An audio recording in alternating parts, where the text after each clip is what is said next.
India Legal presents Courts Roundup.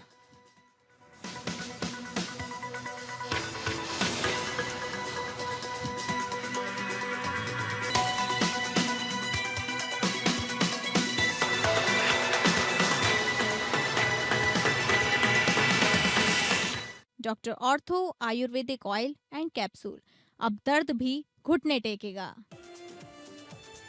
Supreme court ने uniform civil code का किया समर्थन, कहा विधायिका को यूनिफॉर्म सिविल कोड बनाना चाहिए।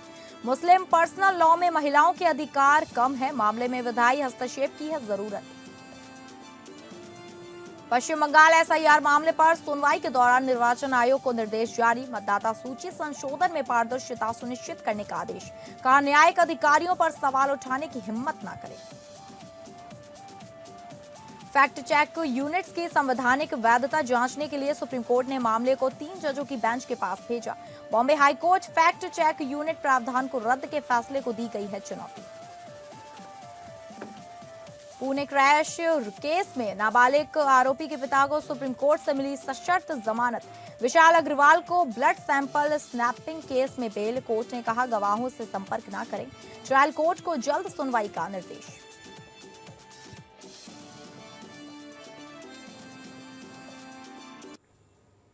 नमस्कार, आप सभी का स्वागत है कोर्ट्स राउंडअप में और मैं हूं आपके साथ अंकिता सिंह। अगले आधे घंटे हम आपको सुप्रीम कोर्ट, हाई कोर्ट और तमाम निचली अदालतों की खबरों को रखेंगे। तो शुरू करते हैं courts roundup. India Legal presents Courts Roundup.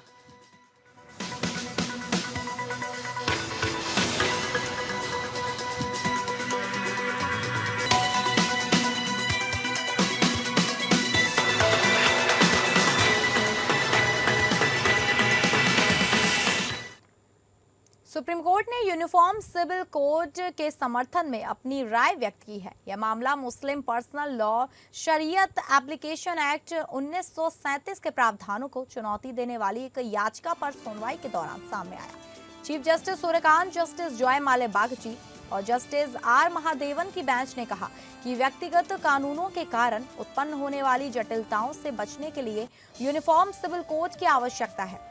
Justice Bagchi ने कहा व्यक्तिगत कानूनों को शून्य घोषित करने और एक शून्य पैदा करने के बजाय यह बेहतर है कि इसे विधायी बुद्धिमत्ता पर छोड़ दिया जाए ताकि विधायिका एक समान नागरिक संहिता पर कानून बना सके। चीफ जस्टिस सूर्यकांत ने जस्टिस बागची की राय से सहमति व्यक्त की और कहा उत्तर जैसा ही सही कहा गया है। यूनिफॉर्म सिविल कोड है। याचिकाकर्ताओं ने तर्क दिया था कि मुस्लिम पर्सनल लॉ एप्लीकेशन एक्ट 1937 के प्रावधान मुस्लिम महिलाओं के साथ भेदभाव करते हैं, विशेष रूप से उत्तराधिकार के मामले में। हालांकि कोर्ट ने कहा कि यदि इस कानून को निरस्त कर दिया जाता है तो एक विधायी शून्य पैदा होगा। एडवोकेट प्रशांत भूषण ने तर्क दिया कि शरीयत कानून के अनुसार महिलाओं को पुरुषों के आधे हिस्से का अधिकार है और यदि 1937 का अधिनियम असामान्य घोषित किया जाता है तो भारतीय उत्तराधिकार अधिनियम लागू होगा। हालांकि जस्टिस बागची ने इस तर्क पर सवाल उठाया और कहा कि यदि 1937 का अधिनियम नहीं तो मुस्लिम उत्तराधिकार व्यक्तित्व कानून द्वारा शासित होगा, जैसे कि अनुच्छेद 372 के तहत है। चीफ जस्टिस सूर्यकांत ने कहा कि यह बेहतर है कि मुस्लिम महिलाओं के अधिकारों को प्रभावित करने वाले जल्दबाजी में न्यायिक हस्तक्षेप से बचा जाए। उन्होंने कहा हमारी सुधार की अति उत्सुकता में हम उन्हें मुस्लिम महिलाओं को वंचित कर सकते हैं या उन्हें जो मिल रहा है उससे कम मिल सकता है। भूषण ने सुझाव दिया कि कोर्ट यह घोषित कर सकता है कि भारतीय उत्तराधिकार अधिनियम लागू होगा जो उत्तराधिकार के मामले में पुरुषों और महिलाओं को समान अधिकार प्रदान करता है। हालांकि कोर्ट ने कहा कि यह स्थिति विधायी हस्तक्षेप की मांग करती है और याचिकाकर्ताओं को अपनी याचिका में संशोधन करने का सुझाव दिया।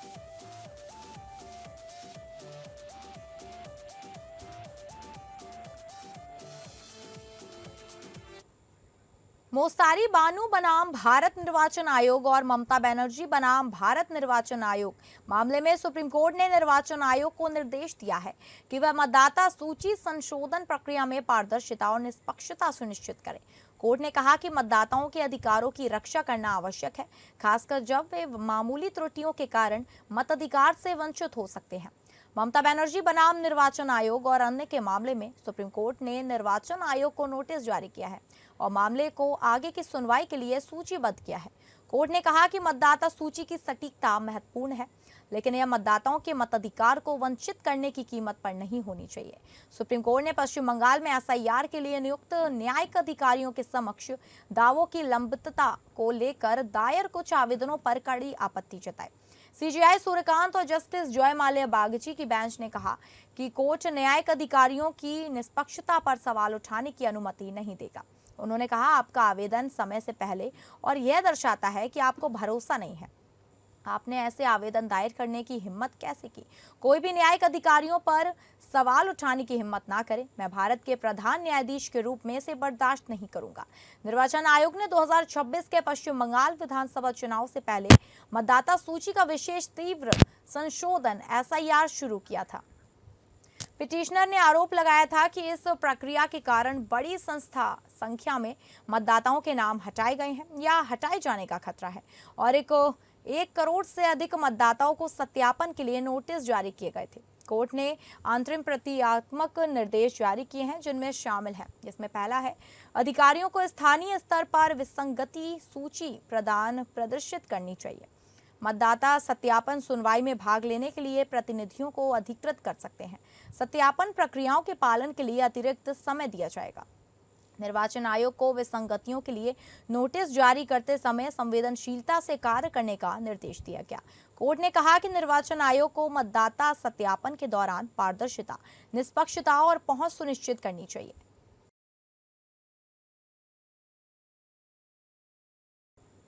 सुप्रीम कोर्ट ने एक महत्वपूर्ण फैसले में कहा है कि बहू से झगड़ा करना अपने आप में क्रूरता या दहेज उत्पीड़न का अपराध नहीं है। जस्टिस विक्रमनाथ और जस्टिस संदीप मेहता की बेंच ने दहेज उत्पीड़न के मामले में महिला के सास ससुर के खिलाफ चल रही आपराधिक कार्यवाही रद्द की। कोर्ट ने कहा कि उनके खिलाफ लगाए गए आरोप अस्पष्ट हैं और एक जैसे हैं। बेंच ने कहा कि सास ससुर के खिलाफ एकमात्र आरोप है कि वे महिला से झगड़ा करते थे, जो कि अपने आप में भारतीय दंड संहिता आईपीसी की धारा 498A और दहेज निषेध अधिनियम की धारा 3 और 4 के तहत घरेलू क्रूरता या दहेज उत्पीड़न का अपराध नहीं माना जाएगा। इस मामले में शिकायत करने वाली महिला ने अपनी एफआईआर में आरोप लगाया कि उसके पति, सास ससुर और ननद ने कथित दहेज की मांग को लेकर उसके साथ क्रूरता और उत्पीड़न किया। दहेज की मांग में एक BMW कार और अन्य कीमती सामान शामिल था। पटना हाईकोर्ट ने ननद के खिलाफ चल रही कार्यवाही को इस आधार पर रद्द किया और उसके खिलाफ लगाए गए आरोप सामान्य और अस्पष्ट प्रकृति के हैं। हालांकि कोर्ट ने सास ससुर को ऐसी ही राहत देने से इनकार कर दिया। सुप्रीम कोर्ट ने कहा कि हाईकोर्ट ने आपराधिक कार्यवाही रद्द करने का फैसला सिर्फ ननद तक सीमित रखकर गलती की। बेंच ने कहा कि सास ससुर के खिलाफ लगाए गए आरोप ननद के खिलाफ लगाए गए आरोपों के समान है, इसलिए उन्हें भी राहत मिलनी चाहिए। कोर्ट ने फैसला सुनाया कि सास ससुर के खिलाफ कार्यवाही रद्द की जाती है, लेकिन पति के खिलाफ मामला कानून के अनुसार जारी रहेगा।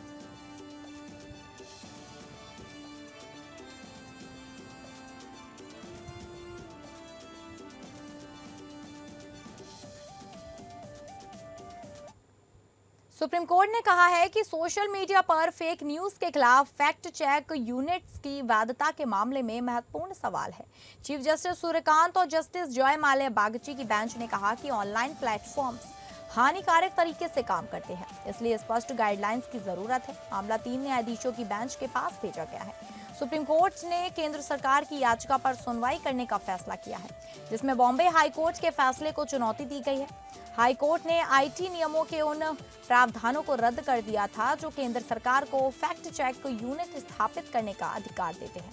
गौरतलब है कि 2023 में आईटी नियमों में संशोधन किया गया था, जिसके अनुसार यदि किसी सोशल मीडिया प्लेटफॉर्म पर मौजूद सामग्री को सरकार की फैक्ट चेक यूनिट फर्जी घोषित करती है और प्लेटफॉर्म उसे हटाने में विफल रहता है, तो उस प्लेटफॉर्म को मिलने वाला सेफ हार्बर संरक्षण समाप्त हो सकता है।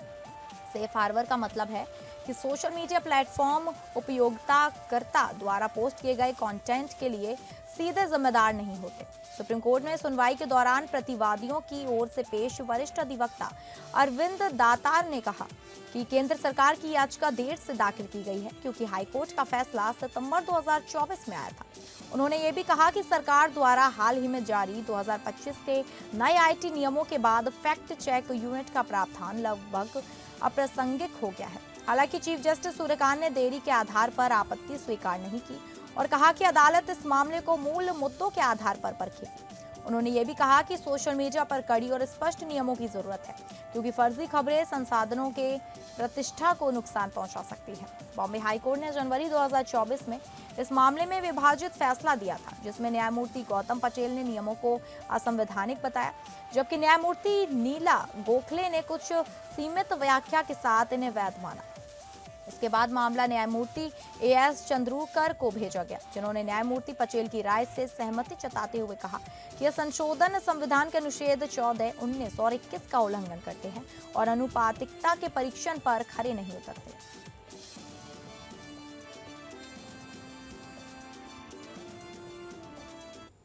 सुप्रीम कोर्ट ने केंद्र सरकार को निर्देश दिया है कि वह कोविड-19 टीकाकरण के बाद गंभीर प्रतिकूल प्रभावों का सामना करने वाले व्यक्तियों के लिए एक नो फॉल्ट मुआवजा नीति बनाए। जस्टिस विक्रमनाथ और जस्टिस संदीप मेहता की बेंच ने निर्देश दिया। साथ ही ये भी स्पष्ट किया कि टीकाकरण के बाद प्रतिकूल प्रभावों की निगरानी के लिए मौजूदा तंत्र जारी रहेगा। कोर्ट ने आगे निर्देश दिया कि ऐसे प्रतिकूल प्रभावों से संबंधित प्रासंगिक डेटा को सार्वजनिक रूप से साझा किया जाना चाहिए, जैसा कि 2021 के डॉक्टर जैकब पुलियल मामले में दिया गया था। इसके साथ ही कोर्ट ने स्पष्ट किया कि टीकाकरण से संबंधित प्रतिकूल प्रभावों की जांच के लिए कोई अलग विशेषज्ञ समिति गठित करने की आवश्यकता नहीं है, क्योंकि मौजूदा निगरानी और जांच तंत्र जारी रहेगा। बेंच ने स्पष्ट किया कि नो फॉल्ट मुआवजा नीति का निर्माण केंद्र सरकार या किसी अन्य प्राधिकरण की जिम्मेदारी या दोष के रूप में नहीं माना जाएगा। कोर्ट ने यह भी स्पष्ट कहा कि इस नीति के निर्माण से प्रभावित व्यक्तियों को उपलब्ध अन्य कानूनी विकल्पों को चुनने से नहीं रोका जा सकता। यह निर्णय रचना गंगू और वेणुगोपालन गोविंदन की याचिका पर आया है, जिन्होंने आरोप लगाया कि कोविड टीकाकरण के कारण उनकी बेटियों की मृत्यु हो गई थी। याचिकाकर्ताओं ने केंद्र सरकार से मुआवजे की मांग की थी और टीकाकरण के प्रतिकूल प्रभावों की जांच के लिए एक विशेषज्ञ समिति गठित करने की मांग की थी। वहीं केंद्र सरकार ने इस मामले में एक जवाबी हलफनामा दाखिल किया था, जिसमें कहा गया था कि टीकाकरण एक स्वैच्छिक कार्य था और लोगों ने जोखिमों के बारे में सूचित निर्णय लिया था, इसलिए सरकार मुआवजे के लिए जिम्मेदार नहीं है। हालांकि कोर्ट ने सरकार की इस तर्क को खारिज कर दिया और मुआवजा नीति बनाने का निर्देश दिया।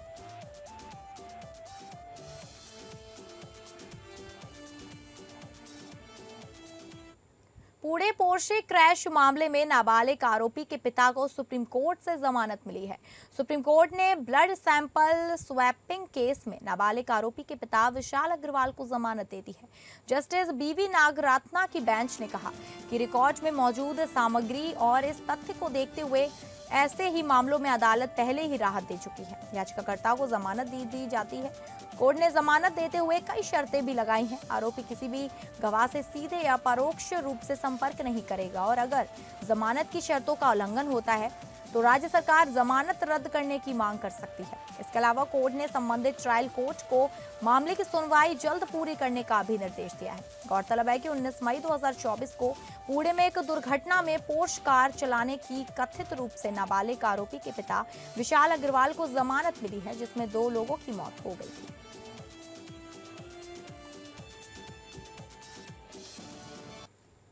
रिपोर्ट भेजा है honourable chief justice of Calcutta high court ने।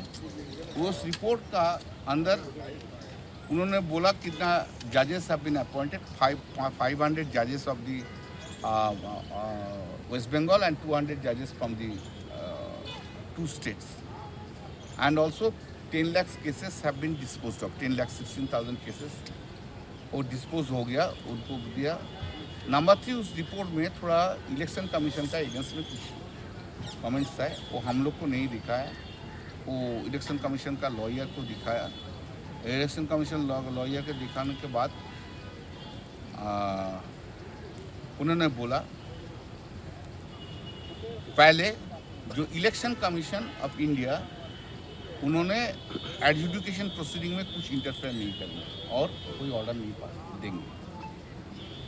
2 नवंबर जो सप्लीमेंट्री लिस्ट है, जो पहले जो ऑर्डर दिया था, जो केस डिस्पोज ऑफ होगा उसको सप्लीमेंट्री लिस्ट पब्लिश करना होगा, वो नहीं हुआ। 10 लाख केस तो हो गया ना, सप्लीमेंट्री लिस्ट नहीं हुआ। केरल हाईकोर्ट ने मलयालम अभिनेता दिलीप को 2017 के अभिनेत्री गैंगरेप मामले में उनके बरी होने के खिलाफ राज्य की अपील पर जवाब देने के लिए कहा है। राज्य ने मामले में दोषी ठहराए गए अन्य लोगों को दी गई सजा को बढ़ाने की मांग की है। न्यायमूर्ति A.K. जयशंकरन नाम्बियार और न्यायमूर्ति जोबिन सेबेस्टियन की डिवीजन बेंच ने आज मामले में सभी आरोपियों, जिनमें दिलीप भी शामिल है, उनको नोटिस जारी किया और उनके जवाब भी मांगे हैं। गौरतलब है कि 2017 में एक प्रमुख मलयालम अभिनेत्री का अपहरण और गैंगरेप किया गया था। अभिनेत्री फरवरी 2017 में एक फिल्म शूट के लिए जा रही थी, जब उनका अपहरण कर लिया गया और एक चलती गाड़ी में उनका गैंगरेप भी किया गया। इस मामले में दिलीप को जुलाई 2017 में गिरफ्तार किया गया था, लेकिन बाद में उन्हें जमानत पर रिहा कर दिया गया। दिसंबर 2025 में एर्नाकुलम प्रिंसिपल डिस्ट्रिक्ट और सेशन कोर्ट के जज हनी एम वर्गीस ने दिलीप को बरी कर दिया, जबकि 6 अन्य लोगों को दोषी ठहराया गया। केरल सरकार ने दिलीप के बरी होने के खिलाफ अपील की है और 3 अन्य लोगों को भी दोषी ठहराने की मांग की है, जिन्हें ट्रायल कोर्ट ने बरी कर दिया था। सरकार ने दोषी ठहराए गए लोगों की सजा को बढ़ाने की मांग की है।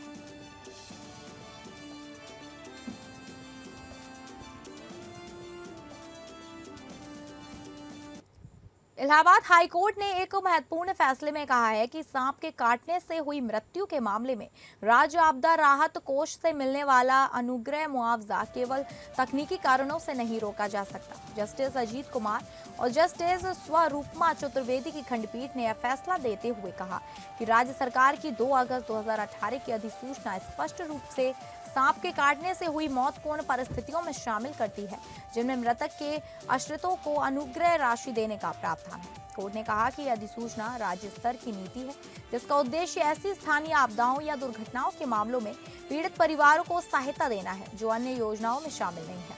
अदालत ने 8 जुलाई 2021 की एक और सरकारी अधिसूचना का उल्लेख किया, जिसमें स्पष्ट किया गया था कि यदि किसी मामले में विसरा रिपोर्ट उपलब्ध नहीं है तो केवल इस आधार पर मुआवजा देने से इनकार नहीं किया जा सकता। इस अधिसूचना में जिला मजिस्ट्रेटों को निर्देश दिया गया कि ऐसे मामलों में अनुग्रह राशि का भुगतान संभव हो तो 7 दिनों के भीतर कर दिया जाए। अदालत ने यह भी कहा कि यह अधिसूचना 2018 की नीति को स्पष्ट करने के लिए जारी की गई थी, कोई नई नीति बनाने के लिए नहीं। मामले में याचिकाकर्ता की पत्नी की मृत्यु खेत में काम करते समय सांप के काटने से हो गई थी। इस संबंध में गवाहों के बयान के लिए पंचनामा और तैयार हुआ और पोस्टमार्टम भी कराया गया, लेकिन पोस्टमार्टम रिपोर्ट में मृत्यु का कारण स्पष्ट नहीं बताया गया। हालांकि लेखपाल की रिपोर्ट में मृत्यु का कारण सांप का काटना दर्ज किया गया था। फिर भी उप जिलाधिकारी ने पोस्टमार्टम रिपोर्ट का हवाला देते हुए मुआवजा देने से इनकार किया। अदालत ने कहा कि सांप के काटने से मृत्यु पर अनुग्रह राशि देने की योजना एक कल्याणकारी योजना है, जिसका उद्देश्य संकट में पड़े परिवारों को तत्काल सहायता देना है। अदालत ने कहा कि यदि योजना के उद्देश्य को ध्यान में रखा जाए तो केवल तकनीकी आधार पर दावे को खारिज करना उसकी भावना के विपरीत होगा।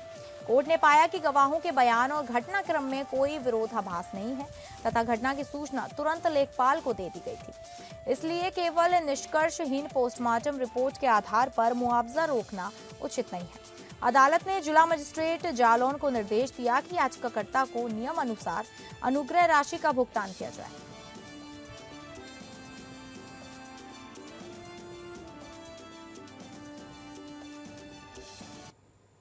आइए अब इंडिया लीगल वेब रिपोर्टर से समझे कि दायित्व और लायबिलिटी में कानूनी अंतर क्या होता है और दायित्व के कितने प्रकार होते हैं।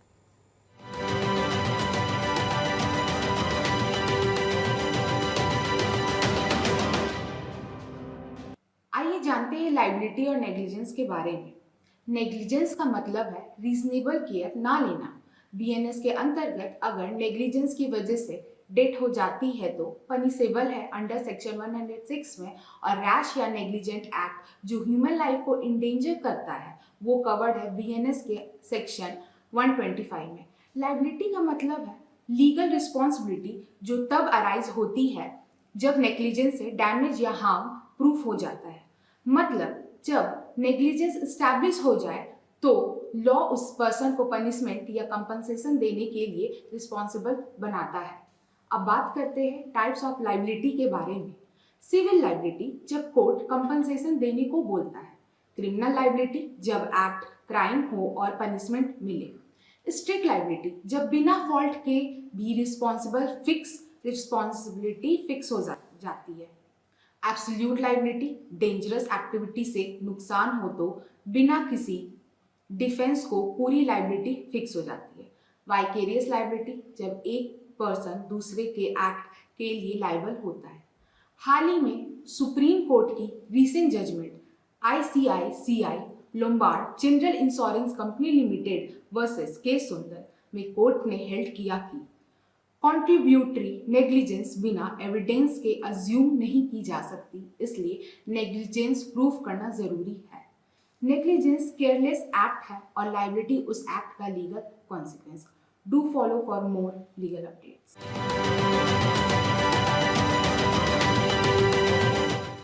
तो फिलहाल कोर्ट्स राउंड में बस इतना ही। नमस्कार। India Legal presents Courts Roundup.